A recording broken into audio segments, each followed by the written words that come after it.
നമ്മൾ ഒട്ടുമിക്ക ബോയ്സും rejection face ചെയ്തിട്ടുണ്ടാവും. ഞാൻ ഉൾപ്പെടെ ഒരുപാട് റിജക്ഷൻസ് ഫേസ് ചെയ്തിട്ടുണ്ട്, നിങ്ങളും ഫേസ് ചെയ്തിട്ടുണ്ടാവും. അപ്പം ഇന്നത്തെ വീഡിയോയിൽ എന്തുകൊണ്ടാണ് റിജക്ട് ചെയ്യപ്പെടുന്നത്, അത് ആരും ശ്രദ്ധിക്കാത്ത കുറച്ച് റീസൺസ്, ആരും വലുതായിട്ട് കൺസിഡർ ചെയ്യാത്ത കുറച്ച് റീസൺസ്, കുറച്ച് ഡീറ്റെയിൽഡ് ആയിട്ടുള്ള റീസൺസ്. സോ ഇന്നത്തെ വീഡിയോ ഇൻട്രസ്റ്റ് ആണെങ്കിൽ നമുക്ക് വീഡിയോ കിടക്കാം. അപ്പൊ ഒന്നാമത്തെ കാര്യം, ഇപ്പോഴത്തെ ഒട്ടുമിക്ക ബോയ്സും ചെയ്യുന്ന ഒരു കാര്യം, ഇപ്പോഴത്തെ ഒട്ടുമിക്ക ബോയ്സും പോകുന്ന ഒരു പാത്ത് അതാണ്. നിങ്ങൾ കൂടുതലും ഇപ്പം ബോയ്സ് ഇപ്പോൾ ഒരു ഫെമിനിൻ സൈഡിലോട്ട് മാറിക്കൊണ്ടിരിക്കുക. അതിപ്പോൾ അവരുടെ ഡ്രസ്സിങ്ങിലാണെങ്കിലും അവരുടെ ബിഹേവിയറിലാണെങ്കിലും അവരുടെ ഹെയർ സ്റ്റൈൽസിലാണെങ്കിലും ഓവറോൾ അവരുടെ സോഷ്യൽ മീഡിയാസ് എടുത്ത് നോക്കിയാൽ പോലും കംപ്ലീറ്റ്ലി ആ രീതിയിലോട്ട് മാറുകയാണ്. ഫോർ എക്സാമ്പിൾ സോഷ്യൽ മീഡിയാസ് എടുത്ത് നോക്കിയപ്പോൾ ഇൻസ്റ്റാഗ്രാം എടുത്ത് നോക്കിക്കഴിഞ്ഞാൽ റീൽസ് എന്ന് പറയുമ്പം ഓഫ്കോഴ്സ് ഞാൻ യൂട്യൂബ് ചെയ്യുന്നതുകൊണ്ട് എനിക്ക് റീൽസിന് ഞാൻ എതിരെ അങ്ങനെ ഒന്നുമല്ല. എന്ത് തരം ടാലന്റ് ഉണ്ടെങ്കിലും സപ്പോർട്ട് ചെയ്യുന്ന ഒരാളാണ് ഞാൻ. ഇപ്പൊ ഡാൻസിങ് ആണെങ്കിലും പാട്ടാണെങ്കിലും എന്താണെങ്കിലും. പക്ഷേ ഒട്ടുമിക്ക ബോയ്സും ചെയ്യുന്നൊരു കാര്യമുണ്ട്, കുറെ ടൂൺ ഇട്ടിട്ട് ചുമ്മാ ചിരിച്ചു കാണിക്കുക, അല്ലെങ്കിൽ നാക്കൊക്കെ ഇട്ടിങ്ങനെ കറക്കുക, അല്ലെങ്കിൽ പലതരം എന്താ ഒരു ഗേളി ആയിട്ടുള്ള കാര്യങ്ങൾ, കുറെ ഫിൽറ്റേഴ്സ് ഒക്കെ ഇട്ട് ഗേളി ആയിട്ടുള്ള കാര്യങ്ങളൊക്കെ ചെയ്ത്, പക്ഷെ അത് നിങ്ങൾ കൂടുതൽ ഒരു ഗേളി രീതിയിലോട്ട് പോവുകയാണ്. അത് ചിലർ അക്സെപ്റ്റ് ചെയ്യത്തില്ല, എന്നാലും ഞാൻ പറയാണ് മോസ്റ്റ് കോമൺ ആയിട്ട് ഒട്ടുമിക്കരും ശ്രദ്ധിക്കാത്ത ഒരു കാര്യമാണ് ആ ഒരു ഗേളി രീതിയിലോട്ട് പോകണം. കാരണം ഗേൾസ് ആണെങ്കിൽ കൂടുതൽ ഫിൽറ്റേഴ്സ് ഒക്കെ ഇട്ട് ചുമ്മാ പാട്ടിനോടൊക്കെ ലിപ്സിംഗ് ഒക്കെ ചെയ്ത് കാണിക്കുന്നത് കൂടുതൽ ഗേൾസ് ആണ്. അത് ബോയ്സ് ചെയ്ത് കഴിഞ്ഞാൽ ചിലപ്പോൾ കട്ടത്താടിയും കട്ടി മീശയൊക്കെ വെച്ചിട്ടായിരിക്കും ഇതൊക്കെ കാണിക്കുന്നത്. സോ അത് കാണുമ്പോൾ തന്നെ ചിരി വരും. സോ മാക്സിമം ആ ഒരു ടെൻഡൻസി നിങ്ങൾക്ക് ഉണ്ടെങ്കിൽ അത് അവോയ്ഡ് ചെയ്യാൻ ശ്രമിക്കുക. ഓഫ്കോഴ്സ് നിങ്ങൾക്ക് എന്തെങ്കിലും ടാലന്റ് ഉണ്ടെങ്കിൽ അതിൽ കൂടെ സോഷ്യൽ മീഡിയയിൽ കാണിക്കാം, നല്ലതാണ്. ഞാൻ വരെ സപ്പോർട്ട് ചെയ്യാം. അല്ലാണ്ട് യൂസ്ലെസ് ആയിട്ട് കുറെ കാര്യങ്ങൾ ചെയ്തിട്ട് ഒരു കാര്യമില്ല. സുർമയൊക്കെ ഇട്ട് അല്ലെങ്കിൽ നിങ്ങൾ വേ ഓഫ് ഡ്രസ്സിങ്, ഗേളി രീതിയിലോട്ട് മാറുന്ന ഒരു ഡ്രസ്സിങ്, ആ ഒരു ടെൻഡൻസി ഒക്കെ അവോയ്ഡ് ആക്കാൻ ശ്രമിക്കുക. മാക്സിമം അതൊക്കെ ഒന്ന് ശ്രദ്ധിക്കുക. സോ രണ്ടാമത്തെ റീസൺ എന്താണെന്ന് വെച്ചാൽ യു ആർ ടു ഡെസ്പറേറ്റ്. അതായത് നിങ്ങൾക്ക് ഒരാൾ ഇഷ്ടമായിരിക്കും, ഭയങ്കര ഇഷ്ടമായിരിക്കും, നിങ്ങൾക്ക് ജീവനായിരിക്കാം. പക്ഷെ അത് ഓവറായിട്ട് എക്സ്പ്രസ് ചെയ്യാൻ തുടങ്ങിക്കഴിഞ്ഞാൽ അവർക്ക് ഒരു അൺകംഫർട്ടബിൾ ഫീൽ തുടങ്ങും. ആ ഒരു കാര്യത്തിൽ 100% guarantee, personal experience. So maximum അത് അവോയ്ഡ് ചെയ്യുക, ആ ഒരു എക്സ്പീരിയൻസ് വരുത്താതിരിക്കുന്ന ശ്രമിക്കുക. ചില പെൺകുട്ടികൾക്ക് ഭയങ്കരമായിട്ട് അറ്റൻഷൻ കിട്ടുന്ന ഭയങ്കര ഇഷ്ടമായിരിക്കും, ചിലർക്ക് അത് ഇഷ്ടമായിരിക്കില്ല.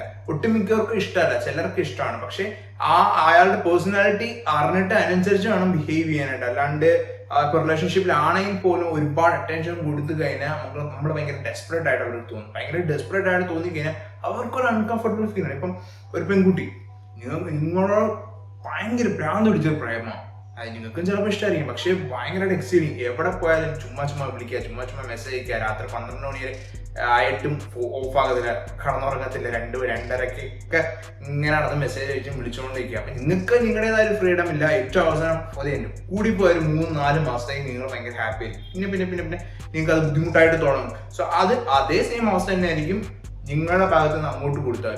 സോ ആ ഒരു സിറ്റുവേഷൻ മാക്സിമം അവോയ്ഡ് ആക്കാൻ ശ്രമിക്കുക. ഭയങ്കര ഡെസ്പറേറ്റ് ആയിട്ട് തോന്നരുത്. ഭയങ്കര ഡെസ്പറേറ്റ് ആയി തോന്നി കഴിഞ്ഞാൽ നിങ്ങൾക്ക് ഒരു റെസ്പെക്റ്റും കാണത്തില്ല.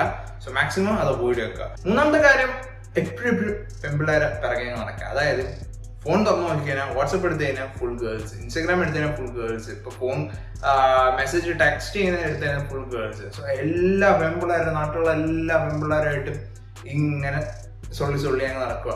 അതിനാണ് കൂടുതലും കോഴി എന്ന പേര് വീഴുന്നത്. സോ മാക്സിമം നമുക്ക് വേറെ ഇന്റൻഷൻ കാണത്തില്ല, നമ്മൾ ചുമ്മാ ഫ്രണ്ട്ലി ആയിട്ടിരിക്കാനായിരിക്കും ഇന്റൻഷൻ. മോസ്റ്റ് പ്രോബബ്ലി ഒരു പെൺപിള്ളേർക്കും അങ്ങനെ ഒരു സെക്കൻഡായിട്ട് റിലേഷൻഷിപ്പിലായിട്ട് എൻ്റർ ചെയ്യാനായിട്ട് കുറച്ച് ബുദ്ധിമുട്ടായിരിക്കും. കാരണം എപ്പോൾ നോക്കിയാലും ഗേൾസുമായിട്ട് മറ്റുള്ള ഗേൾസുമായിട്ട് മിണ്ടിക്കൊണ്ടിരിക്കുകയാണെങ്കിൽ അവരുമായിട്ട് ടൈം സ്പെൻഡ് ചെയ്യാൻ കാണില്ല, ആ ഒരു ചിന്ത വരും.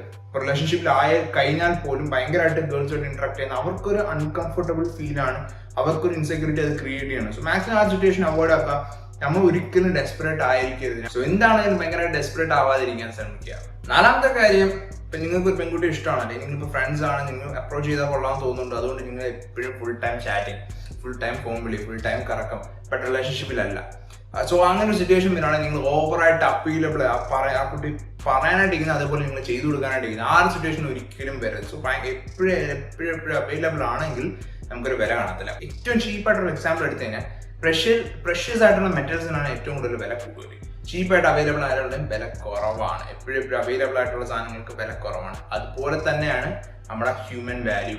അതായത് എപ്പോഴും നമ്മൾ ഒരാൾക്ക് വേണ്ടി അവൈലബിൾ ആണെങ്കിൽ, ഫോർ എക്സാമ്പിൾ ഇമ്പോർട്ടൻറ്റ് സിറ്റുവേഷൻസിൽ അവോയ്ഡ് ആക്കണമെന്നല്ല, സോ എപ്പോഴും എല്ലാ തവണ എല്ലാ ആവശ്യങ്ങൾക്കും അവൈലബിൾ ആണെന്നുണ്ടെങ്കിൽ നമുക്കൊരു വില കാണില്ല. അത് എപ്പോഴും ഫോൺ വിളിച്ച് മെസ്സേജ് നിൽക്കുക. നിങ്ങൾക്കും ഒരു ജീവിതമുണ്ട്, നിങ്ങൾക്ക് നിങ്ങളുടേതായ കാര്യമുണ്ട്, നിങ്ങൾക്കൊരു ജോലിയുണ്ട്, നിങ്ങൾക്കും വേറെ ഫ്രണ്ട്സ് ഉണ്ട്.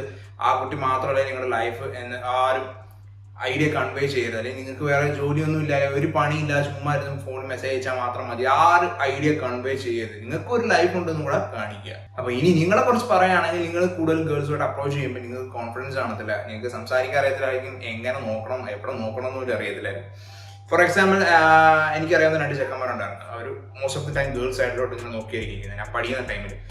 ഒരു ഗേൾ വന്നിട്ട് പറഞ്ഞു, ഞാൻ ഇങ്ങനെ എൻ്റെ അടുത്ത് നിന്ന് പറഞ്ഞു, ആ ചെക്കന്മാരെന്താ ഇങ്ങനെ എപ്പോഴും ഗേൾസിനെ തന്നെ നോക്കിയിട്ടുണ്ട്, ആർക്കും ഇഷ്ടമല്ല, ഭയങ്കര അൺകംഫർട്ടബിൾ ഫീൽ ആണ്, എപ്പോഴും ഇങ്ങനെ നോക്കിക്കൊണ്ടിരിക്കും. സത്യത്തിൽ അവന്മാർ വെറും പാവപ്പെട്ടവന്മാരായിരിക്കും, സംസാരിക്കാൻ അറിയത്തില്ല, പെമ്പിളാരായിട്ട് എങ്ങനെ നോക്കണമെന്നും അറിയത്തില്ല. സോ അപ്പം പുറമേ നിന്ന് അവർ കാണുമ്പോൾ എപ്പോഴും നോക്കിക്കൊണ്ടിരിക്കുന്നു, അവർക്കൊരു അൺകംഫർട്ടബിൾ ഫീൽ ആയി, മോശക്കാരന്മാരായിട്ട് തോന്നി തുടങ്ങി. സോ മാക്സിമം അത് അവോയ്ഡ് ആക്കുക. ഓക്കെ, സോ നിങ്ങൾ കോൺഫിഡൻസ് ഡെവലപ്പ് ആക്കാൻ നോക്കുക. നിങ്ങൾ എങ്ങനെ സംസാരിക്കണമെന്ന് പഠിക്കുക, മറ്റുള്ളവരായിട്ട് എങ്ങനെ ഇന്ററാക്ട് ചെയ്യണമെന്ന് പഠിക്കുക. ഇതൊന്നും അറിയില്ല എന്നുണ്ടെങ്കിൽ ചാനൽ സബ്സ്ക്രൈബ് ചെയ്താൽ മതി. ആഴ്ചയിൽ 2 വീഡിയോസിനായിട്ട് അത് കാണുമ്പോൾ തന്നെ എനിക്ക് ഒരുവിധ കാര്യങ്ങൾ മനസ്സിലാവും. അത് മാത്രമല്ല, കോൺഫിഡൻസിനെ കുറിച്ചൊരു വീഡിയോ ആണെങ്കിൽ കോൺഫിഡൻസിനെ കുറിച്ച് ഒരു വീഡിയോ ഇട്ടേക്കാം. അടുത്ത വീഡിയോ മിക്കവാറും അതായിരിക്കും. അത് മാത്രമല്ല, ഷൈനസ് മാറാനായിട്ടൊരു വീഡിയോ ഇട്ടായിരുന്നു, കയറി നോക്കുക, നിങ്ങൾക്ക് യൂസ്ഫുൾ ആയിരിക്കും. അടുത്ത ലാസ്റ്റ് ഫൈനൽ കാര്യം എന്ന് വെച്ചാൽ, നമ്മളൊരു പെൺകുട്ടിയായിട്ട് അപ്രോച്ച് ചെയ്യുമ്പോൾ ആ പെൺകുട്ടിക്ക് നമ്മളെ ഇഷ്ടം തന്നെ ആയിരിക്കാം, പക്ഷെ ചാടി കയറി എസ് ആ കുട്ടി പറയാതില്ല. ഒരു മാക്സിമം ഒരു 1 മന്ത് അല്ലെങ്കിൽ 2 മന്ത്സ്, ചിലപ്പം ഇൻ കേസ് ഫോർ എക്സാമ്പിൾ ഒരു 3 years കഴിഞ്ഞിട്ട് റിപ്ലൈ കൊടുത്ത ആൾക്കാരെ എനിക്കറിയാം. 3 years പിറകെ നമ്മൾ റിപ്ലൈ കിട്ടിയ ആൾക്കാരെ എനിക്കറിയാം. സോ മാക്സിമം അവർ ഒരു ടൈം ഗ്യാപ്പ് എടുക്കും. സോ അവരൊരു ടൈം ഗ്യാപ്പ് എടുക്കും. എന്താ, അവൻ എത്രത്തോളം സീരിയസ് ആണ്, അവൻ എത്രത്തോളം എന്നെ പിറകെ എടുക്കാം, അവൻ എത്രത്തോളം ഞാൻ വാല്യുബിൾ ആണെന്നും കൂടെ മനസ്സിലാക്കാനായിട്ടാണ് അവരത് ചെയ്യുന്നത്. അതേ ടെക്നിക്ക് തന്നെ നിങ്ങളും ട്രൈ ചെയ്യണം. ഒരു പെൺകുട്ടി വന്ന് ഇഷ്ടമാണെന്ന് വന്ന് പറഞ്ഞു കഴിഞ്ഞാൽ ചാടി കയറി യെസ് പറയരുത്. ചിലപ്പോൾ നമ്മൾ ഭയങ്കര ഡെസ്പറേറ്റ് ആയിരിക്കും, റിലേഷൻഷിപ്പ് വേണമെന്നുള്ള ഒരു സിറ്റുവേഷനിലായിരിക്കും നിൽക്കുന്നത്. ഒരു പാർട്ട്ണർ ഉണ്ടെങ്കിൽ കൊള്ളാം, സംസാരിക്കാനൊക്കെ ഒരാളുണ്ടായിരുന്നെങ്കിൽ കൊള്ളാം എന്നൊക്കെ ഒരു സ്റ്റേജിലായിരിക്കും നമ്മൾ നിൽക്കുന്നത്. പക്ഷെ ഒരിക്കലും ചാടി കയറി യെസ് പറയരുത്. നിങ്ങളുടെ എന്താ പറയുക, സെൽഫ് റെസ്പെക്ട് അല്ലെങ്കിൽ നിങ്ങളുടെ വാല്യൂ ഒറ്റയടിക്ക് ഇല്ലാണ്ടാവുക ചെയ്യുന്നത്.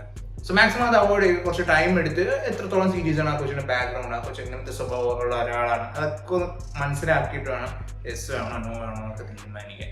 സോ ലാസ്റ്റ് ആയ കാര്യം അതാണ്. സോ ഇതൊക്കെയാണ് ഒട്ടുമിക്ക ചെക്കന്മാരെ ശ്രദ്ധിക്കാത്ത കുറച്ച് കാര്യങ്ങൾ. നിങ്ങളിത് ചെറിയ ചെറിയ മൈന്യൂട്ട് കാര്യങ്ങളാണ്. സോ അത് മാത്രമല്ല, ഇത്തരം കാര്യങ്ങൾ ശരിയാക്കിയെന്നും പറഞ്ഞ് ഒരിക്കലും നിങ്ങൾക്ക് ഒരു പെണ്ണ് സെറ്റ് ആവും അല്ലെങ്കിൽ നിങ്ങൾക്ക് റിലേഷൻഷിപ്പിലാവും എന്ന് ഞാൻ പറയാതില്ല. കാരണം പലർക്കും പല പേഴ്സണാലിറ്റിയാണ്. ചിലപ്പോൾ ഈ പറഞ്ഞ കാര്യങ്ങളൊന്നും ആപ്ലിക്കബിൾ അല്ലാത്ത ഒരുപാട് പേഴ്സണാലിറ്റിയുള്ള പെമ്പിളാരുണ്ട്.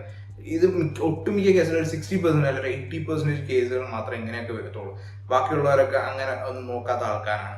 സോ മാക്സിമം വീഡിയോ യൂസ്ഫുൾ ആയിട്ടുണ്ടെങ്കിൽ ലൈക്ക് അടിക്കുക, ഷെയർ ചെയ്യുക. അത് മാത്രമല്ല, പെമ്പിളായിട്ട് സംസാരിക്കാൻ അറിയില്ല, ഷൈനസ് ഒക്കെ മാറ്റണം എന്നുണ്ടെങ്കിൽ ലാസ്റ്റ് ഞാൻ ഒരു വീഡിയോ ചെയ്തിരുന്നു, how to deal with shyness. ഞാൻ ഫേസ് ചെയ്ത പ്രോബ്ലം ഞാൻ എങ്ങനെ മാറ്റിയെടുത്തു. സോ എന്താ വീഡിയോ യൂസ്ഫുൾ ആയിട്ടുണ്ടെങ്കിൽ ലൈക്ക് അടിക്കുക. സോ അടുത്ത വീഡിയോ നമുക്ക് പിന്നെ കാണാം.